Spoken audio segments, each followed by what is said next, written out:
Shalom mempelai Kristus. Kita ada di bulan Desember 2020. Bulan Natal kalau orang bilang. Dan mempelai Kristus semuanya, di bulan ini kita akan bicara banyak tentang fulfilling your destiny. Tentang menggenapi rencana Allah dalam hidup kita. Bulan demi bulan sudah kita lalui dan ini adalah ujung dari tahun 2020. Di mana visi besar gereja kita berbicara tentang mengkuduskan keluarga kita. Kata kudus memiliki salah satu aspek arti, yaitu mengkhususkan, memberikan kekhususan, waktu khusus bagi keluarga kita. Sehingga keluarga bisa menjadi sesuatu yang sangat spesial bagi kita. Nah, biarlah di bulan Desember ini kita merefleksi diri kita. Apakah keluarga sudah sungguh-sungguh menempati tempat spesial di dalam hidup kita. Yosua pernah berkata kepada bangsanya, silakan kau memilih Allah yang mana yang kau akan sembah. Tetapi Yosua mengambil keputusan, tetapi aku dan seisi rumahku, kami akan tetap menyembah Allah Yehova. Biarlah keputusan yang berani dan keputusan yang sama ini diambil oleh mempelai Kristus semuanya. Bahwa kita dan seisi rumah kita menyembah Tuhan Yesus Kristus. Saudaraku, pengenalan akan Tuhan itu Tuhan tuntun dengan luar biasa sepanjang tahun ini, di mana kita mengalami kondisi new normal. Kita ada waktu banyak dengan keluarga kita. Tuhan memberi kesempatan untuk itu. Jangan sampai terlewat begitu saja. Tahun ini kita dipenuhi dengan work from home, school from home, semua dilakukan di rumah. Dan biarlah itu menguatkan kasih kita satu sama lain dan kasih keluarga kita kepada Tuhan. Sehingga tergenapilah rencana Tuhan sepanjang tahun ini. Keluarga kita khususkan untuk bersama-sama menyembah Tuhan. Dan juga kita mengalami pengenalan akan Allah melalui kesaksian demi kesaksian yang kita saksikan tiap minggu di acara Kuasanya Tak Terbatas. Biarlah itu juga menambah kekuatan iman kita dan seluruh isi keluarga kita untuk tetap percaya dan bersukacita di dalam hadirat Allah yang kita sembah dalam nama Tuhan Yesus. Nah, untuk Kuasanya Tak Terbatas kali ini, biarlah saudara membuka hati, terima suatu kesaksian hidup dan pengajaran firman, di mana itu menambah kasih kita kepada Tuhan. Pastikan saudara menyaksikannya bersama keluarga saudara. Mari kita berdoa.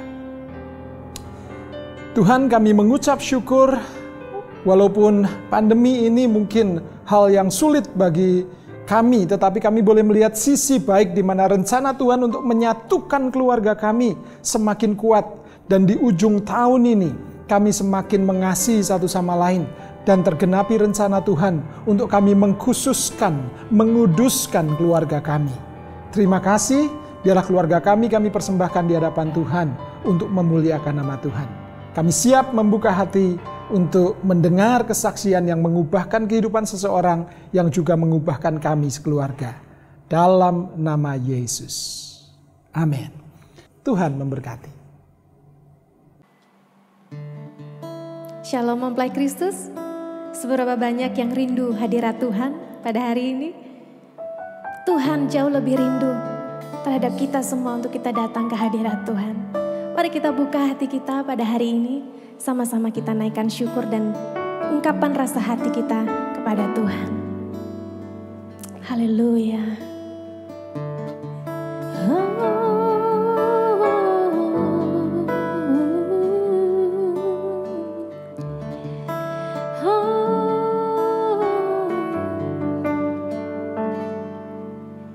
One thing have I desire in my life, Lord, to thirst and hunger after you alone. With all my heart and soul, with all my strength and love, to worship as your glory fill this place. One thing have I desire in my life, Lord, to thirst and hunger after you alone. With all my heart and soul, with all my strength and love, to worship as your glory fill this place. Deeper in love with you, deeper in love with you. I love you more than anything in life. Deeper in love with you, deeper in love with you. Oh, how I love you, Lord.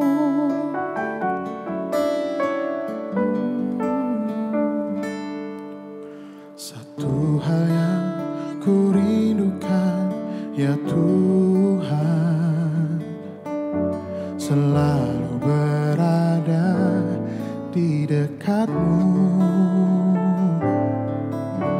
Dengan segenap hati, dengan segenap jiwa, ku menanti di hadirat-Mu. Satu hal yang ku rindukan, ya Tuhan, selalu berada di dekat-Mu. Dengan segenap hati, dengan segenap jiwa, ku menanti di hadirat-Mu. Lebih dalam lagi ku rindu Kau, Tuhan, lebih dari segala yang ada. Lebih dalam lagi ku cinta Kau, Yesus, ku mengasihi-Mu.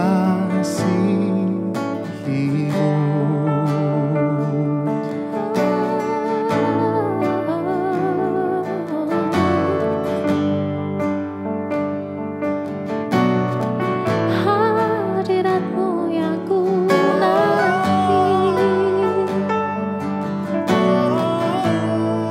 hadirat-Mu yang kami damba. Rindu Kau, Tuhan, rindu Haus lapar akan Engkau.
Sebab kami tahu Tuhan, Engkau menanti-nantikan saat ini Tuhan.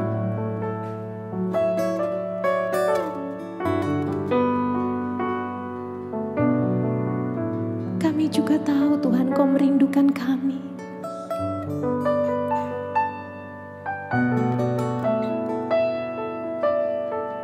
Kami mau buka hati kami saat ini, Tuhan, untuk lebih lagi, lebih dalam lagi, untuk Kau bawa kami lebih lagi mengenal hati-Mu, Tuhan.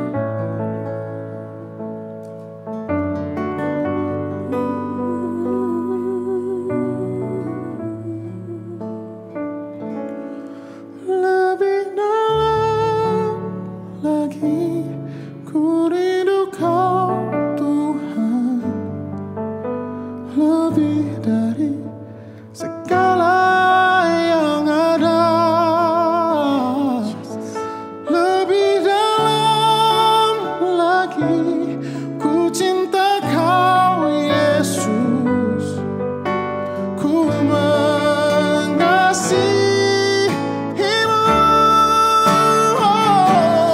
Lebih dalam lagi ku rindu Kau, Tuhan, lebih dari segala yang ada,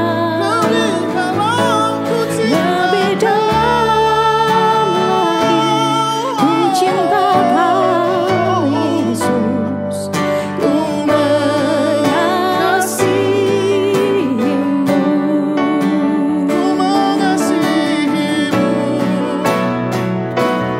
lebih dalam lagi ku rindu Kau, Tuhan, lebih dari segala yang ada,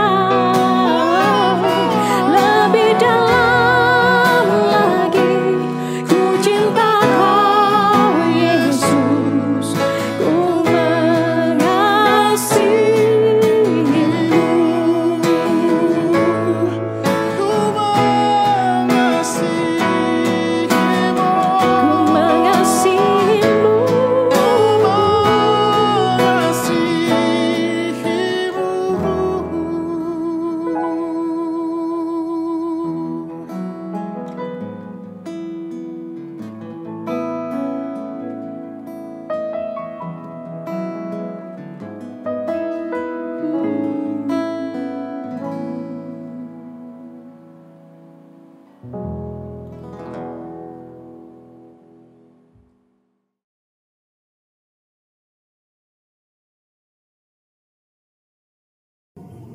Shalom mempelai Kristus, saya Christian, alumni Bethany Salatiga.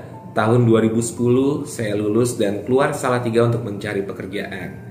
Dulu 2005 sampai 2010 saya sempat melayani bekerja di Radio Alisa dan Radio Bethany Salatiga. Hari ini saya ingin menyaksikan kemurahan Tuhan, kebaikan Tuhan dalam hidup saya, di mana Tuhan bekerja sangat luar biasa untuk mendatangkan kebaikan. Saya mau menyaksikan bagaimana kisah hidup saya sebelum saya menikah sampai hari ini saya bisa menikah, diberikan istri yang luar biasa. 2013 saya berpindah dari Bali ke Jakarta karena satu dan lain hal, sehingga saya harus pindah ke Jakarta. Dan di situ saya mengalami titik terendah dalam hidup saya, karena ketika saya pindah Jakarta, tidak lama kemudian ayah saya dipanggil Tuhan kembali ke rumah Bapa. Di situ saya mengalami pukulan yang sangat berat, di mana saya harus mengurus mama saya sedang sakit juga. Kemudian saya belum mendapatkan pekerjaan, dan saya bersyukur ketika saya berdoa berseru sama Tuhan, Tuhan berikan saya pekerjaan tepat pada waktunya. Dan seiring berjalannya waktu, teman-teman saya bilang, kenapa kau belum dapat pasangan? Nah, hal itu tidak membuat saya khawatir ataupun cemas. Saya serahkan semuanya kepada Tuhan, karena saya percaya di Matius 6 ayat 33, carilah dahulu kerajaan Allah dan kebenarannya, maka semuanya akan ditambahkan kepadamu. Dan saya tetap jalan seperti biasa, saya bekerja, saya bersuka cita, saya tidak memikirkan apa kata orang. Dan singkat cerita, di tahun 2013 juga, di akhir tahun, saya di dalam komunitas sel, di mana saya tertanam di dalam gereja sel, saya bertemu dengan seorang wanita yang luar biasa bagi saya ya. Nah, di situ saya mulai membangun hubungan, dan di awal-awal kita membangun hubungan, tidak lupa saya terus berdoa. Saya bertanya sama Tuhan, apakah benar ini pasangan yang Tuhan sediakan untuk saya. Saya berdoa 1-2 bulan, dan saya juga meminta kakak rohani saya untuk mendoakan juga.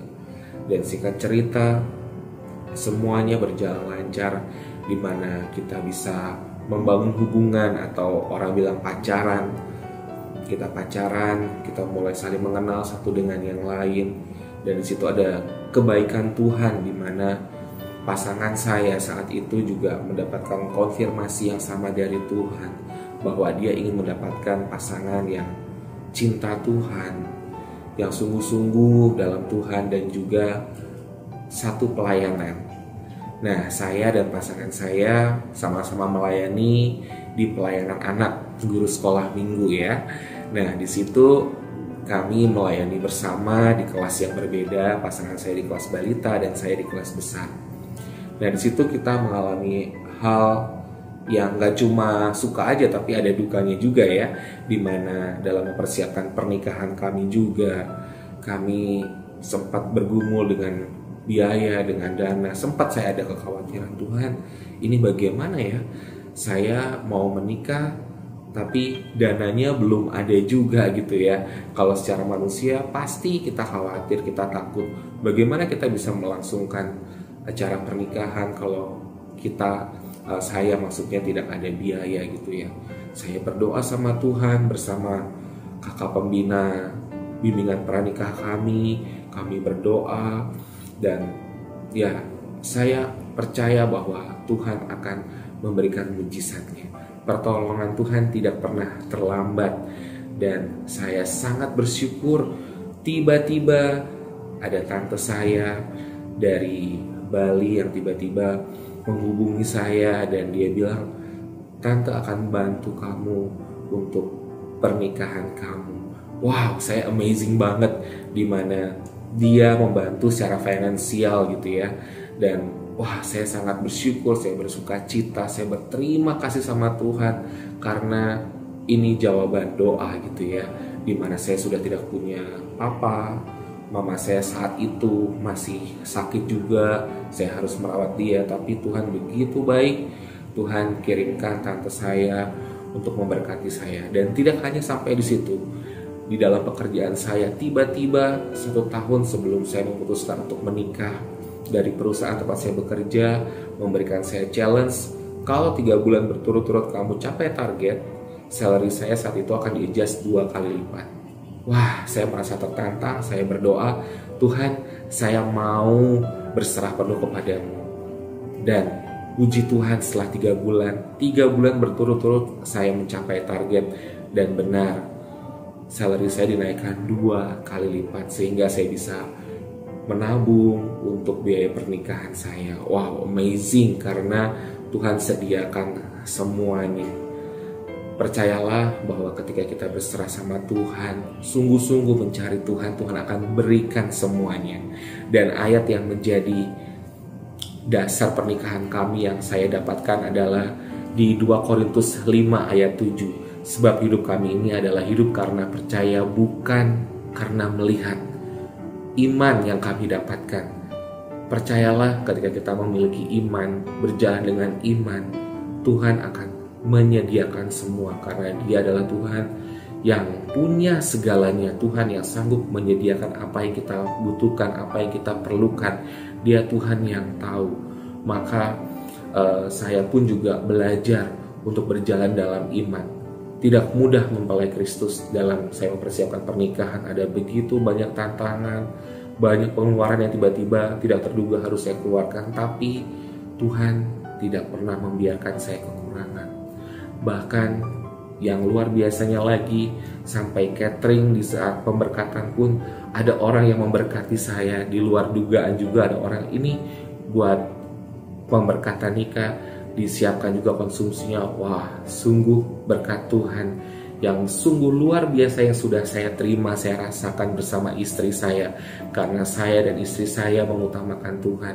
Kami belajar bahwa di tengah-tengah pernikahan kami harus ada Tuhan. Di tengah keluarga kami, pusatnya adalah Tuhan, bukan pasangan kami. Kami belajar dari membina hubungan pranikah, kami juga menjaga kekudusan mempelai Kristus. Jadi ingat, ketika kita sedang mempersiapkan pernikahan, ketika kita mau diberkati dalam pernikahan yang kudus, kita juga harus menjaga kekudusan. Maka Tuhan akan menjaga kita, Tuhan akan memberkati pernikahan kita juga. Saya sangat bersyukur, saya dan istri saya bisa komit bahwa my first kiss is my wedding kiss. Jadi saya benar-benar di hari pernikahan saya memberikan ciuman pertama untuk istri saya, di mana selama membangun hubungan kami menjaga kekudusan sungguh-sungguh.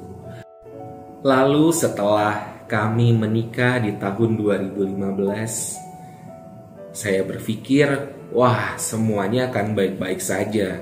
Mendapatkan pasangan seiman, kemudian satu komunitas sel, dan juga satu pelayanan.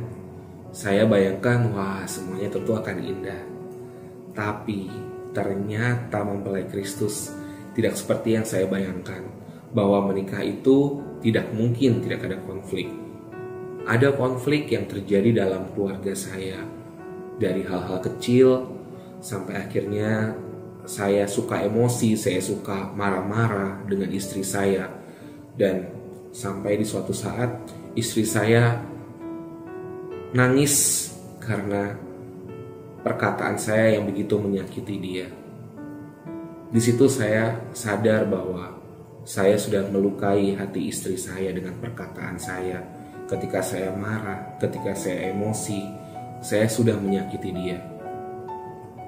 Ketika seperti itu, Tuhan ingatkan saya, ayo kembali lagi sama Tuhan. Kembali lagi datang sama Tuhan.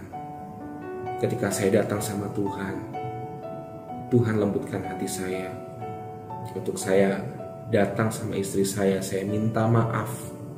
Jujur, dulu adalah saya orang yang susah untuk minta maaf. Saya orang yang cukup keras, saya orang yang cukup temperamental, sehingga untuk minta maaf sama seseorang itu, wah, rasanya sulit ya. Apalagi minta maaf sama orang yang udah bikin saya kesal. Nah, di situ ketika saya terjadi konflik sama istri saya dengan perkataan saya sadar bahwa saya harus datang sama istri saya saat itu. Saya datang sama istri saya katakan, saya minta maaf karena dengan perkataan saya sudah menyakiti engkau. Di situ istri saya menceritakan juga apa yang menjadi kesedihannya dia karena saya sering melukai dia dengan kata-kata kasar saya. Saya bertobat, saya minta ampun sama Tuhan, saya minta ampun sama istri saya juga. Di situ terjadilah rekonsiliasi di mana saya membereskan hati saya. Kekesalan saya ceritakan juga kenapa saya sampai marah sama istri saya. Nah, ketika kita mencari Tuhan di tengah konflik, Tuhan yang beracara, Tuhan yang bekerja di tengah keluarga saya. Saya percaya ketika saya bisa pemberesan dengan istri saya, ada Roh Kudus, ada Tuhan yang menuntun saya, memberikan saya hikmat bagaimana saya harus meminta maaf kepada istri saya, dan sebaliknya juga bagaimana istri saya bisa merespon benar untuk memaafkan saya. Dari setiap konflik yang ada, saya belajar bahwa saya sebagai suami, sebagai imam, nabi, dan raja, saya harus berespon benar ketika ada konflik. Saya harus tetap mengasihi istri saya. Saya harus tetap mendoakan istri saya setiap hari. Dan sekarang mulai dari awal-awal COVID, saya dan istri saya sudah berkomitmen untuk setiap pagi kita datang sama Tuhan, kita berdoa jam 6, kita bersekutu dengan Tuhan, kita memuji Tuhan, kita menyembah Tuhan. Dan ketika kita mendapatkan firman, kita juga belajar untuk saling membagikan juga supaya kita sama-sama bertumbuh iman kita. Nah, sekali lagi saya teringat bahwa ketika dari masa pranikah kami sudah mendapatkan bahwa kita harus berjalan dengan iman. Sekalipun kita belum melihat, kita harus tetap percaya bahwa janjinya akan digenapi. 5 tahun saya menikah, belum dapat keturunan. Bukanlah hal yang mudah mempelai Kristus. Keluarga, teman sudah sering menanyakan, "Kris, kapan kamu punya keturunan? Kapan kamu punya baby? Ayo dong program." Mempelai Kristus, saya tetap pegang janjinya. Saya tetap beriman kepada Kristus. Sekalipun kami belum melihat, tapi saya mau tetap percaya. Saya percaya bahwa Tuhan akan menggenapi janjinya. Beberapa waktu lalu, teman komunitas sel kami mendoakan kami, saya dan istri, dan mendapatkan satu impresi atau nubuatan bahwa saya dan istri akan mendapatkan keturunan, yaitu bayi laki-laki. Wah, di situ saya mengucap syukur sama Tuhan, dan saya percaya bahwa Tuhan akan menggenapi setiap janjinya buat keluarga saya. Bagian saya hanyalah berdoa dan tetap berserah sama Tuhan, biar kehendak Tuhan yang jadi dalam hidup saya, bukan kehendak saya. Mari mempelai Kristus, saya mengajak untuk mempelai Kristus untuk sungguh-sungguh datang sama Tuhan setiap hari, setiap pagi kita mau datang untuk duduk diam di bawah kaki Yesus seperti Maria. Jangan seperti Marta yang terlalu sibuk setiap hari sampai kita tidak punya waktu untuk Tuhan. Mari kita belajar untuk membangun hubungan dengan Tuhan, dengan keluarga kita, dengan suami, istri, dan anak-anak kita yang sudah punya anak, untuk kita sama-sama mencari wajah Tuhan setiap pagi. Saya percaya ketika kita bersekutu dengan Tuhan setiap hari, Tuhan yang mendengar setiap doa-doa kita, Tuhan yang akan menggenapi setiap janjinya dalam kehidupan kita semua. Yang sedang bergumul dengan pasangan, Tuhan akan berikan pasangan. Yang sedang bergumul dengan pekerjaan, Tuhan akan berikan pekerjaan. Mungkin di saat-saat ini kita juga mengalami hal yang kurang enak karena corona, karena COVID, banyak yang terdampak. Tapi ketika setiap pagi kita datang kepada Tuhan bersama dengan keluarga kita, wow, amazing. Tuhan akan nyatakan mujizatnya. Saya sudah mengalami mempelai Kristus di mana keluarga saya diberkati Tuhan selama masa COVID ini. Sekalipun banyak orang yang di PHK, tapi Tuhan tetap baik buat keluarga saya. Keluarga saya tidak pernah kekurangan, keluarga saya tidak pernah sampai meminta-minta, tapi Tuhan yang menyediakan setiap berkat-berkatnya buat keluarga saya, buat saya dan istri. Karena kami setiap hari mencari Tuhan, setiap hari kami berdoa sungguh-sungguh sama Tuhan. Mari miliki iman kepada Kristus, sekalipun kita sedang mengalami badai kehidupan, tetap percaya kepada Kristus bahwa janjinya akan digenapi buat kami, buat keluarga kami, buat orang-orang terdekat kami, bahwa janjinya ya dan amin. Terima kasih, mudah-mudahan kesaksian saya bisa memberkati mempelai Kristus. Tuhan Yesus memberkati. Shalom mempelai Kristus, puji Tuhan, luar biasa. Malam hari ini kita ada di acara yang sangat luar biasa melalui pujian dan juga kesaksian dari saudara Christian, atau yang sering kita sebut dengan nama Tian. Dia adalah seorang pelayan Tuhan di radio Elisa FM pada saat dia kuliah di tempat ini, dan kita mendengarkan bagaimana kesaksian yang luar biasa menurut saya. Dan inilah jalan Tuhan, saudara, untuk kita bisa menikmati hal-hal yang baik sekalipun melalui jalan-jalan yang sulit, yang sukar. Ya, saya percaya bahwa kekristenan tidak pernah mengajarkan jalan yang mudah, no easy road. Ya, untuk mendapatkan sesuatu yang mulia, saudara, ada sesuatu yang perlu kita perjuangkan, ada sesuatu yang perlu kita terus kerjakan melewati masa-masa yang sulit. Kalau saudara lihat bagaimana perjalanan dan kesaksian Tian, bagaimana sepertinya dia sedang memapaki atau sedang menanjaki, sedang naiki satu tempat yang lebih tinggi, dan itu tempat yang sulit, bukan tempat yang mudah. Saya mau tegaskan bahwa apa yang dialami Tian itu jalan-jalan Tuhan yang memang harus dijalani oleh setiap orang percaya juga. Oleh karena itu mari saudara, Apapun pergumulan yang sedang kau hadapi secara khusus di masa-masa pandemik seperti ini, jangan membuat engkau kecil hati.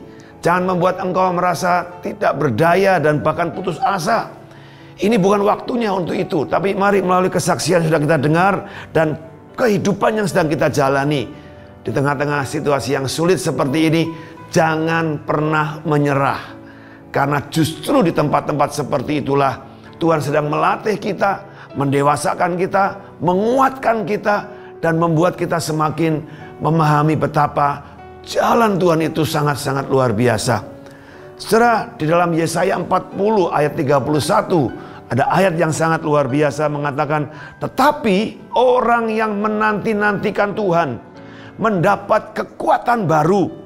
Mereka seumpama burung rajawali yang naik terbang dengan kekuatan sayapnya. Mereka berlari dan tidak menjadi lesu. Mereka berjalan dan tidak menjadi lelah. Luar biasa.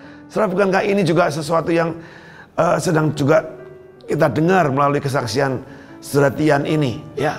Seperti anak Raja Wali, saudara. Saudara tahu bagaimana Raja Wali melatih anaknya untuk terbang. Saat waktunya sudah tiba, sangkar yang dibuat oleh induk Raja Wali itu dibongkar, saudara.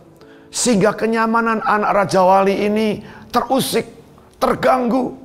Tapi tidak berhenti di situ saja. Kemudian sangkar itu dirusak, dilepas semua sehingga anak ini jatuh.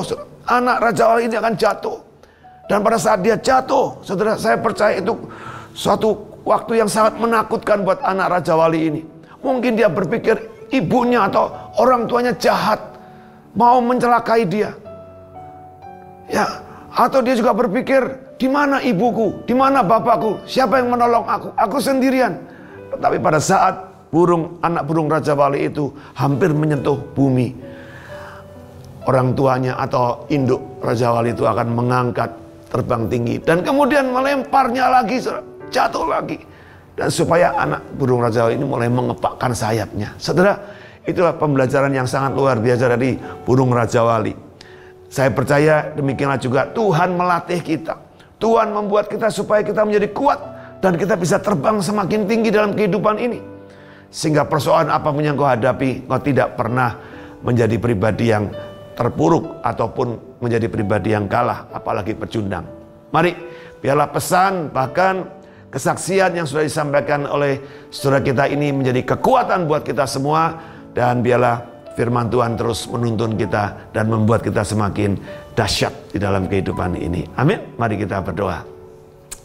Kami sungguh bersyukur Tuhan mendengar kesaksian yang begitu indah.